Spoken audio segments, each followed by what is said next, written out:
नमस्कार दोस्तों, स्वागत है आपका आज के स्टॉक एनालिसिस के वीडियो में। मेरा नाम है राज और आप देखना शुरू कर चुके हैं रेवोलेंट ट्रेडर। आज हम जिस स्टॉक के बारे में बात करने वाले हैं वो है सिगाची इंडस्ट्री। और आज हम स्टॉक के बारे में चर्चा इसलिए कर रहे हैं क्योंकि आज लगभग 9% 9.5% तक की तेजी इस स्टॉक में देखने को मिली है।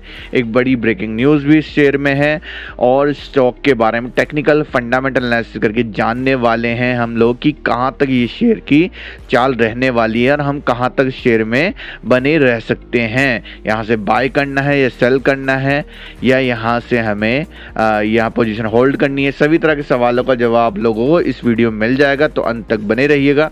चलिए थोड़ा सा इस स्टॉक के बारे में जान लेते हैं। सिगाची इंडस्ट्री एक फार्मास्यूटिकल सेक्टर से बिलोंग करने वाला शेयर है। जैसे कि आप लोग देख सकते हैं, फार्मास्यूटिकल मेजर सेक्टर से बिलोंग करता है और साथ ही साथ आप लोग को देखेंगे तो ये Sigachi industry engage in manufacturing microcrystalline cellulose, तो ये फार्मास्यूटिकल सेक्टर से ही बिलोंग करता है। 1989 में ये फाउंड हुई थी और हैदराबाद में इसका हेडक्वार्टर है। तो बढ़िया कंपनी है। तो चलिए फटाफट से दोस्तों आप लोग हमारे इस चैनल को सब्सक्राइब कर दीजिए और हम आप लोगों के लिए ऐसी अच्छी वीडियो लेके आएंगे और हमें मोटिवेशन मिलता रहेगा। तो फटाफट से आप लोग यहाँ पर लाइक कर दीजिए। तो चलिए अब आगे बढ़ते हैं और समझते हैं इसके टेक्निकल फंडामेंटल एस्पेक्ट को। आप लोग देख पा रहे होंगे कि ये शेयर जब से ओपन हुआ तब से ही ये नीचे गिर रहा है, लगातार नीचे गिरा और उसके बाद एक रेंज में आके फंस गया था ये शेयर। और रेंज को हम फटाफट से ड्रॉ कर लेते हैं आप लोगों के लिए। और ये रेंज है, यहाँ पर ये देख सकते हैं दोस्तों, ये एक रेंज थी जिसमें शेयर बार बार फंसा महसूस हो रहा था हम लोगों को। और यहाँ पर हमें ये देखने वाली बात है कि इस रेंज का ब्रेकआउट कब होता है। 2-3 बार इस रेंज के ब्रेकआउट करने की कोशिश की है लेकिन शेयर फिर भी फेल रहा है। आप लोग देखते हैं एग्जैक्टली इस पॉइंट से यहाँ पर सपोर्ट मिलता है और एग्जैक्टली इसी पॉइंट से रेजिस्टेंस मिल रहा है। 307 से लेकर 233 तक की जो रेंज है ये हमें रेंज दिखाती है कि शेयर हमारा इसी रेंज में फंसा हुआ है। ठीक है दोस्तों, देख के आप लोगों को समझ में आ रहा होगा। तो चलिए, एक मार्केट के 3 फेज होते हैं जिनके बारे में हम लोग समझते हैं। मार्केट पहले तो ट्रेंडिंग रहता है, किसी शेयर नीचे आता है, फिर एक्युमुलेशन फेज रहता है, उसके बाद मार्कअप फेज आता है, उसके बाद डिस्ट्रीब्यूशन फेज आता है, फिर उसके बाद मार्कडाउन फेज आता है। ठीक है, ये चार्ट में आप लोग समझ चुके हैं। चलो थोड़ा सा इसे थोड़ा सा आप लोगों के सरल तरह से आप लोगों को यहाँ पर बना के दिखाता हूँ। ठीक है, कोई से नीचे आया, ठीक है, उसके बाद वो एक्युमुलेशन करता है, यानी कि एक ही रेंज बाउंड रहता है। फिर उसके बाद वो एक्युमुलेशन तोड़ के मार्कअप फेज में आता है और उसके बाद वो डिस्ट्रीब्यूशन रहता है और उसके बाद शेयर नीचे गिरता है। ये एक आइडियल सिचुएशन मानी जाती है। ठीक है, तो ये मतलब कि एक से अगर आप आम भाषा में समझना चाहें तो कोई चीज़ बहुत तेज़ी से ट्रैवल कर रही है। मतलब आप मान लीजिए आप है यहाँ से इस पॉइंट से इस पॉइंट तक आप दौड़े, ठीक है, दौड़ने के बाद आप थक गए, थोड़ा सा आपने आराम किया वहीं रुक कर, ठीक है, उसी जगह पर रुके और उसके बाद जब आराम आपका कंप्लीट हो गया, आप फिर से एनर्जी आ गई, आप लोग फिर से भागना शुरू कर देते हैं। ठीक है, तो ये तो रही आम भाषा में, लेकिन इसका मार्केट से क्या लॉजिक है। मार्केट में भी इसका यही लॉजिक है दोस्तों। आप मान लीजिए किसी शेयर को शॉर्ट कर दिया, आप लोगों ने बेचना चालू कर दिया, बड़े तेजी से बेच रहे हैं, सभी को लोगों को लग रहा है ये शेयर बहुत एक्सपेंसिव है, यहाँ पर इसकी ये वैल्यू बहुत ज़्यादा एक्सपेंसिव है और सब बेचना चालू कर दिया और बेचने के बाद यहाँ पर रुक गए आके। फिर कुछ लोगों ने सोचा कि चलो अब तो ये बहुत काफ़ी अब एक्सपेंसिव नहीं रहा है, अभी थोड़ा सा बाय कर लेते हैं, लेकिन फिर भी अभी भी सेलिंग का प्रेशर बना रहा है, बाइंग सेलिंग इस शेयर में बनी रही। और उसके बाद अचानक से क्या हुआ कि यहाँ पर क्या इंतजार था, सबको इंतजार था कि ये जो जिस शेयर में अक्युमुलेशन कर रहा है, यानी कि जिस शेयर में आराम कर रहा है जिस फेज में, वो तोड़े तो हम भी बाय करें। ठीक है दोस्तों, तो वो ही यहाँ पर रेंज आ चुकी है। अगर इससे ऊपर निकलता है तो फिर तेजी देखने को मिल सकती है, जैसे कि हमारे टेक्निकल चार्ट्स हमें बताते हैं। थ्योरी ये डाउ थ्योरी है। डाउ थ्योरी के बारे में अगर जानना चाहते हैं तो मुझे कमेंट बॉक्स में बताएं, मैं आप लोगों के लिए एक स्पेशल वीडियो बनाऊंगा डाउ थ्योरी पर, कैसे काम करती है डाउ थ्योरी। ठीक है दोस्तों, एक्युमुलेशन होता है, उसके बाद मार्कअप फेस आता है, फिर इसके बाद थोड़ा बहुत एक्युमुलेशन हो सकता है, फिर इसके बाद या डिस्ट्रीब्यूशन फेज आता है, फिर ऊपर का भी फेज आ सकता है। मतलब कि जिस फेज के बाद तेजी आए उसे एक्युमुलेशन फेज बोलते हैं और जिस फेज के बाद जिस रेंज बाउंड के बाद गिरावट आए उसे डिस्ट्रीब्यूशन फेज बोलते हैं। ठीक है, तो अब हमारे लिए क्लियर हो गया है, हमारी बाइंग आएगी इस पॉइंट 307 के ऊपर अगर यहाँ पर क्लोजिंग देता है शेयर। तो चलिए, बड़ी चीज़ ये थी, न्यूज़ के बारे में बात करनी थी, ये है न्यूज़। अगर आप लोग भी यहाँ से न्यूज़ वगैरह एक साथ पढ़ना चाहते हैं तो ट्रेडिंग व्यू के प्लेटफॉर्म पर न्यूज़ भी उपलब्ध है। यहाँ देख फ्लैश का साइन आ रहा होगा, इसे दबाइए और 17 घंटे पहले एक न्यूज़ है उसे पढ़ते हैं। चलिए, care rating A rating on the Sigachi industry long term bank finances outlook stable. आप लोग ये इस न्यूज़ से समझ सकते हैं कि यहाँ पर रेटिंग जो है अच्छी रेटिंग दी है। जो फाइनेंशियल इंस्टीट्यूट होते हैं, बैंक वगैरह होते हैं जो कि इस पर ट्रेडिंग करते हैं लंबे समय तक, उन लोगों ने यहाँ पर इसे अच्छी खासी रेटिंग दी है और लॉन्ग टर्म पर इसका अच्छा इसको माना है कि लॉन्ग टर्म पे ये शेयर ऊपर जाने वाला है। इस न्यूज़ के चलते यहाँ पर इतनी बढ़िया तेजी आई है शेयर में।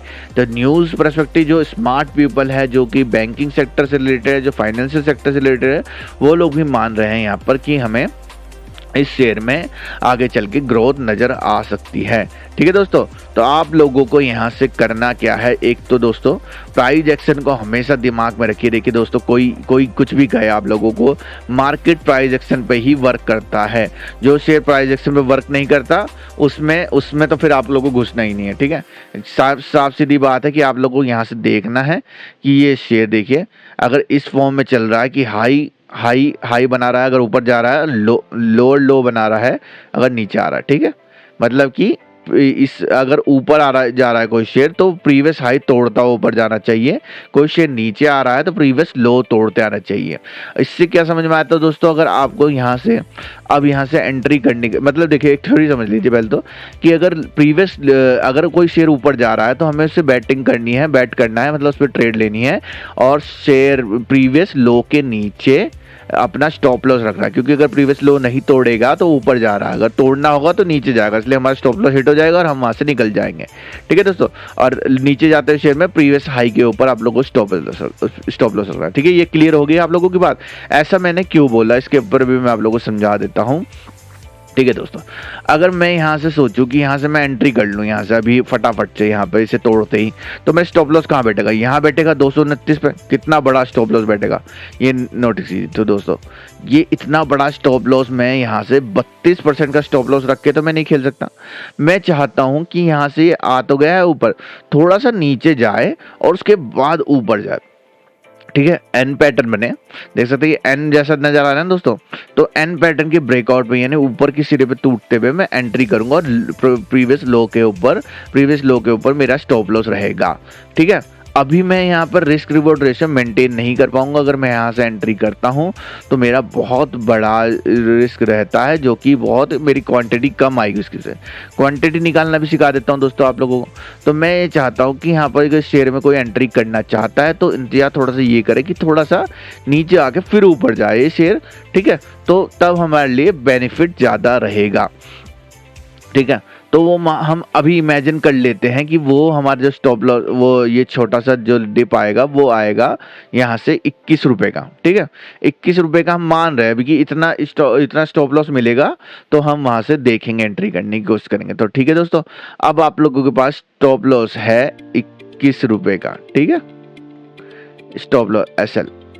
ठीक है, SL 21 रुपये का आपके पास आ गया है। ठीक है, अब आप लोगों को ये सोचना है कि मेरी जो रिस्क कैपेसिटी वो कितनी है, रिस्क बियर करने की क्षमता मेरी कितनी है, मैं कितना रिस्क सह सकता हूँ ताकि मैं आगे भी ट्रेडिंग कर सकूँ, आगे भी इन्वेस्टमेंट कर सकूँ, ये स्टॉप लॉस हिट होने के बाद भी मेरे को कोई दिक्कत ना आए। हम चलिए मान लेते हैं वो आप लोगों की रिस्क कैपेसिटी क्षमता 10,000 रुपये की है। ठीक है, ये हमने यहाँ पर 10,000 रुपये लिख लिए। ठीक है, 10,000 को हमें डिवाइड करना होगा 21 रुपये, जो कि स्टॉप लॉस है।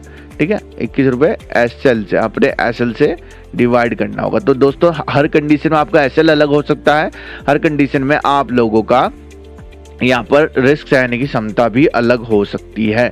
मैं सिर्फ एक एग्जांपल ले रहा हूँ ताकि आप लोग वहाँ पर जब भी कभी ट्रेडिंग करें तो इस तरीके से आप लोग अपना कैलकुलेशन कर सके। 21 से डिवाइड करने पे मेरी आती है 476 क्वांटिटी। ठीक है, तो ये एक आइडियल सिचुएशन होगी। तब क्या होगा दोस्तों, 476 क्वांटिटी आप लेंगे और 476 में जब 10,000 का लॉस हो रहा होगा तो आप लोग अपनी पोजीशन काट देंगे और तो उसके बाद आप लोगों का एक मिनिमम लॉस पर आप लोग निकल जाएंगे और आप लोग वहां पर तैयारी कर सकेंगे आगे की ट्रेड की भी। दोस्तों देखिए, ये मार्केट में अगर आपको शॉर्ट ट्रेड बोलता है वो बिल्कुल धोखेबाजी है दोस्तों। हर चीज पॉसिबल है, लाखों करोड़ों लोग इस मार्केट में पार्टिसिपेट करते हैं, लाखों करोड़ों लोगों का अलग अलग पॉइंट ऑफ व्यू हो सकता है। कई बार कितनी सिचुएशन लगती है, तो कोई सिचुएशन कभी लगती है, किसी को बाइंग का कैंडिडेट लगता है, किसी को सेलिंग का कैंडिडेट लगता है। तो आप लोग अपने हिसाब से वहां पर अपने रिस्क हमेशा तैयार रखें कि मैं इतने पर निकल जाऊंगा। ठीक है दोस्तों, ये टेक्निकल हमने अब समझा। अब चलिए फंडामेंटल की तरफ नजर दौड़ाते हैं। 79 करोड़ का सितंबर तिमाही में इन्होंने रेवेन्यू जनरेट किया, जिसमें 18% से ज्यादा के मार्जिन रहे हैं, जो कि हमेशा इसी लपेट में रहते हैं। 18-19%, कभी कभी 22% तक भी जाते हैं, लेकिन 17 से 22% के बीच में मार्जिन रहते हैं, जो कि ऊपर नीचे होते रहते हैं। लेकिन पिछली 3-4 तिमाही से 18-19% के आसपास भी रहे हैं। तो नेट प्रॉफिट देखते हैं, 11 करोड़ से ऊपर, यानी 12 करोड़ के लगभग मानेंगे, जो कि पिछली 3-4 तिमाही से बहुत सारी तिमाही से अच्छा हमें नजर आ रहा है। तो आप लोग इस पर भी ध्यान रखेंगे। तो चलिए माफ कीजिएगा, नेट प्रॉफिट पे चलते हैं। नेट प्रॉफिट 42 करोड़ का कमाया है, जो कि एक अच्छी बात है। यहाँ पर नेट प्रॉफिट टीडीएम बेसिस पे है दोस्तों। तो ये अच्छी कंपनी लग रही है, ग्रोथ भी अच्छी लग रही है, लेकिन छोटे छोटे प्रॉफिट करती है। लेकिन इसके बावजूद भी छोटी कंपनी में ही हम लोग इन्वेस्ट करके बड़ा प्रॉफिट अर्न कर पाते हैं, बशर्ते आप लोगों को अपने रिस्क रिवॉर्ड रेशियो को समझना होगा। दोस्तों ये सब चीजें एक प्रोसेस है, जिसको आप लोगों को लर्निंग के जरिए ही सीखना होगा। लर्निंग के बिना अर्निंग इस मार्केट में पॉसिबल नहीं है दोस्तों। लर्निंग पे आप लोगों को थोड़ा बहुत ध्यान देना होगा अपनी। और लर्निंग के लिए दोस्तों हम लोग आप लोगों के लिए उपलब्ध है। हमने आप लोगों के लिए बहुत सारे कोर्स बनाए जो फ्री ऑफ कॉस्ट है, लेकिन उसकी मार्केट वैल्यू बहुत अधिक है। हमने आप लोगों के लिए इतने सारे कोर्स बनाए जिन्हें आप लोग देख के मार्केट में आगे बढ़कर सीख कर प्रॉफिटेबल ट्रेडर बन सकते हैं।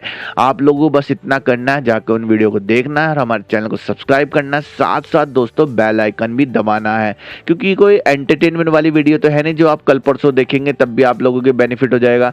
सही समय पे सही वीडियो देखकर आप लोग काफी सारे बेनिफिट उपलब्ध कर सकते हैं, बहुत सारे प्रॉफिट कमा सकते हैं, लॉस से भी बच सकते हैं। इसलिए दोस्तों बेल आइकन दबाना मत भूलिएगा। साथ साथ दोस्तों अगर आप लोग चाहते हैं अपनी लर्निंग स्पीड को तेज करना, तो आप लोगों के लिए एक ट्रिक बता देता हूं। आप लोगों को अपने दोस्तों के साथ इन वीडियो को शेयर करना होगा, एक ग्रुप बनाकर उसमें सभी दोस्तों को साथ में वीडियो देखनी होगी, फिर आपस में डिस्कस करना होगा। सीखने के बाद आप लोगों को ट्रेडिंग स्टार्ट करनी है। ट्रेडिंग के बाद आप लोग जब भी कोई प्रॉफिट करेंगे उसे लिखेंगे, कोई लॉस करेंगे तो उसे लिखेंगे, दूसरे के प्रॉफिट लॉस को देखेंगे आप अपने दोस्तों के और सीखेंगे। अगर कोई गलतियां आप रिपीट कर रहे हो ना, तो उन्हें एक दूसरे को समझाएंगे कि ये नहीं करनी है हमें। उससे क्या होगा, आप जल्दी से सीख पाएंगे। तो दोस्तों फटाफट से एक ग्रुप बना के फटाफट से शेयर कर दीजिए, ये आप लोगों के लिए भी बेनिफिशियल रहने वाला है। साथ साथ दोस्तों अगर आप लोग चाहते हैं किसी और वीडियो के बारे में जानना समझना, तो मुझे कमेंट बॉक्स में बता सकते हैं, मैं आप लोगों के लिए स्पेशल वीडियो बना दूंगा। अभी के लिए दोस्तों आपकी स्क्रीन पे मौजूद है दोनों प्लेलिस्ट, जल्दी जाइए। टेक्निकल एनालिसिस से शुरुआत कर सकते हैं, बेसिक स्टॉक मार्केट से शुरुआत कर सकते हैं। मेरी सलाह यही है, अगर नए हैं स्टॉक मार्केट में तो बेसिक स्टॉक मार्केट आप लोगों के लिए ही है, जाके उसे देखिए और समझिए और आगे बढ़िए। अभी के लिए मुझे दीजिए इजाजत, मिलते हैं आपसे अगले किसी एपिसोड में, तब तक के लिए दोस्तों बाय बाय।